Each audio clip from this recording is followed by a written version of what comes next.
గౌరవ అధ్యక్ష, నా తెలంగాణ కోటి రతనాల వీణ అని మహాకవి దాశరథి గారు చెప్పిన తెలంగాణను సాకారం చేసిన శ్రీమతి సోనియా గాంధీ గారి ఆశీస్సులతో కాంగ్రెస్ ప్రభుత్వ తొలి పూర్తి రాష్ట్ర బడ్జెట్ను ప్రవేశపెడుతున్నందుకు నేనెంతో సంతోషిస్తున్నాను. గత 10 ఏళ్ల అస్తవ్యస్త పాలనకు విజ్ఞతతో చరమగీతం పాడిన తెలంగాణ ప్రజానికానికి మా ప్రభుత్వం తరఫున కృతజ్ఞతాపూర్వక నమస్కారాలు తెలియజేస్తా ఉన్నాను. ప్రత్యేక తెలంగాణ రాష్ట్రం ఏర్పడితేనే తమ కలలు సాకారం అవుతాయని తెలంగాణ ప్రజల ప్రాణాలు సైతం ఒడ్డి సుదీర్ఘకాలం ఉద్యమించారు. ఆ ఉద్యమాల తీవ్రత వెనుకనున్న తెలంగాణ ప్రజల ఆవేదనను గుర్తించి కాంగ్రెస్ నేతృత్వంలోని యూపీఏ ప్రభుత్వం తెలంగాణ ప్రజలకు ఒక ప్రత్యేక రాష్ట్రాన్ని ఏర్పాటు చేయాలని నిర్ణయించి దానికి సంబంధించిన అన్ని లాంఛనాలను పూర్తి చేసి స్వరాష్ట్రాన్ని సాకారం చేసింది. తెలంగాణ రాష్ట్రం ఏర్పడిన తర్వాత గత దశాబ్ద కాలంలో రాష్ట్ర పురోభివృద్ధి ఆశించిన మేరకు జరగలేదు. 2010-11 నుండి 2022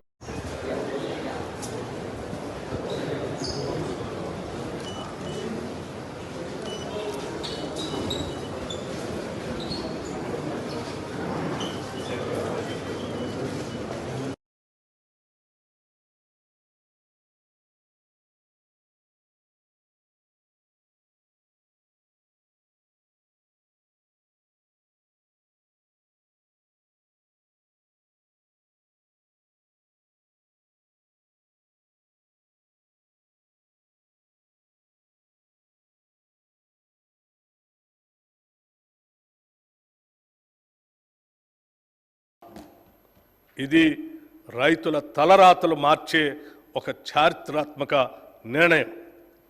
భారతదేశ చరిత్రలో వ్యవసాయ రంగానికి ఇది ఒక మైలురాయి. హార్టికల్చర్ ఆయిల్ పామ్ సాగు తెలంగాణలో 12.12 లక్షల ఎకరాల్లో ఉద్యాన పంటల సాగు ద్వారా 53.06 లక్షల మెట్రిక్ టన్నుల ఉత్పత్తి జరుగుతూ ఉంది.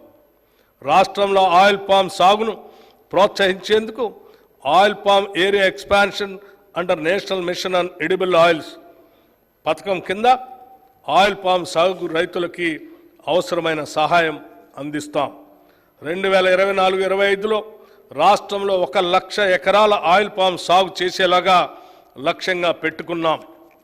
ఇప్పటికే 77,857 ఎకరాలకి రిజిస్ట్రేషన్ జరగగా 23,131 ఎకరాలకి అనుమతులు కూడా ఇవ్వటం జరిగింది.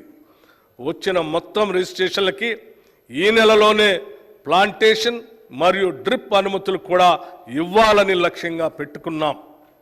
నాణ్యమైన విత్తనాలు లభిస్తేనే రైతుకు సరైన దిగుబడి వస్తుంది. గత ప్రభుత్వ పాలనలో రాష్ట్ర రైతాంగం నకిలీ విత్తనాల వల్ల పూర్తిగా నష్టపోయారు. రైతాంగం అప్పులు తెచ్చి పెట్టిన పెట్టుబడి నకిలీ విత్తనాల కారణంగా మొత్తం వృధా అవుతుంది. మా ప్రభుత్వం నకిలీ విత్తనాలను అరికట్టేందుకు కృత నిశ్చయంతో ఉంది.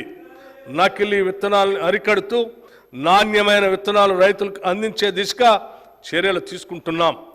రైతులకు నష్టం జరిగే ఎటువంటి చర్యలను మా ప్రభుత్వం సహించదు. హార్టికల్చర్కు బడ్జెట్లో 737 కోట్ల రూపాయలు ప్రతిపాదిస్తున్నాం. పశుసంవర్ధక శాఖ, పాడి పశువుల పెంపకం గ్రామీణ ప్రజానికానికి ఎంతో ఆర్థిక పుష్టిని ఇస్తుంది. పాలు, మాంసం, గుడ్లు ప్రజానికానికి పోషణ అందించడంతో పాటు అదనపు ఆదాయం ఇస్తాయి. ఇతర అనుబంధ రంగాలైన చేపలు, గొర్రెలు, కోళ్ల పెంపకం ఎంతోమందికి జీవనోపాధి కల్పిస్తాయి. ఈ రంగం గ్రామీణ ప్రాంతాల్లో ఉపాధి కల్పిస్తూ అభివృద్ధిలో కీలక పాత్ర వహిస్తుంది. పాల ఉత్పత్తి రంగంలో 62% వాటా చిన్న సన్నకారు మరియు భూమి లేని పేదలదే. వారు రాష్ట్రంలోని పశు సంపదలో 70% వాటా పొంది ఉన్నారు. ఈ రంగంలో రాష్ట్రం 326.39 లక్షల పశు సంపత్తో దేశంలో 8వ స్థానంలో ఉంది. పశుసంవర్ధక రంగానికి ఈ బడ్జెట్లో 1,980 కోట్ల రూపాయలు ప్రతిపాదిస్తున్నాము. అభయహస్తం 6 హామీలకు సంబంధించి మహిళలను మహాలక్ష్మిగా గౌరవించడం మన సంస్కృతి. మహాలక్ష్మి పథకం కింద తెలంగాణ రాష్ట్రంలోని మహిళలందరికీ టీజీఆర్టీసీ నడిపే బస్సుల్లో ఉచిత ప్రయాణ సౌకర్యం కల్పించాం. ప్రయాణించే దూరం పైన, ప్రయాణించే పర్యాయాలపైన ఎటువంటి పరిమితి లేదు. ఈ పథకాన్ని ఇప్పటి వరకు 68.60 కోట్ల ప్రయాణాలను మహిళలు ఆర్టీసీ బస్సుల్లో ఉచితంగా చేశారు. పర్యవసానంగా తెలంగాణ మహిళలకు 2,351 కోట్ల రూపాయలు ఆదా అయింది. ఈ ఉచిత బస్సు సౌకర్యంతో రాష్ట్రమంతా మహిళల్లో హర్షాతిరేకాలు వెల్లువిరుస్తున్నాయి. వారు ఈ సౌకర్యాన్ని వినియోగించుకొని రాష్ట్రం నలుమూలల్లో ఉన్న పర్యాటక కేంద్రాలను, దేవాలయాలను, బంధుమిత్రులను సందర్శించే వెసులుబాటు ఏర్పడింది. ఈ ఉచిత బస్సు సౌకర్యం పరోక్షంగా రాష్ట్ర ఆర్థికాభివృద్ధికి తోడ్పడుతుంది. ఈ పథకానికి అయ్యే ఖర్చు ఆర్టీసీకి ప్రభుత్వం నెలవారీగా ప్రతి నెల చెల్లిస్తుంది.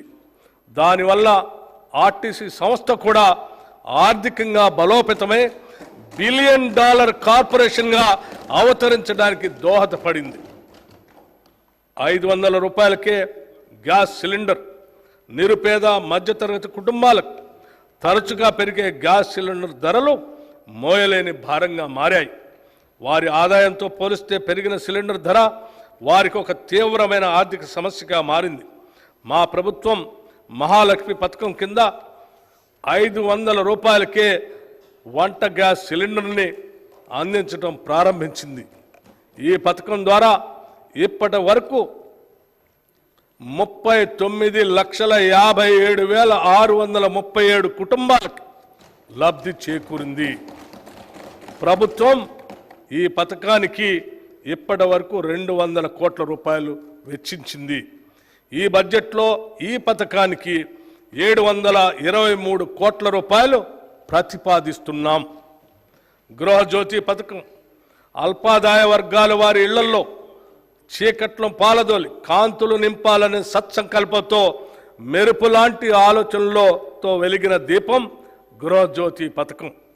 ఫిబ్రవరి 2024లో ఈ పథకం అమలుకు అవసరమైన ఉత్తర్వులను, మార్గదర్శకాలను ప్రభుత్వం విడుదల చేసి ఈ సంవత్సరం మార్చి 1 నుండి అమలు చేస్తున్నాం.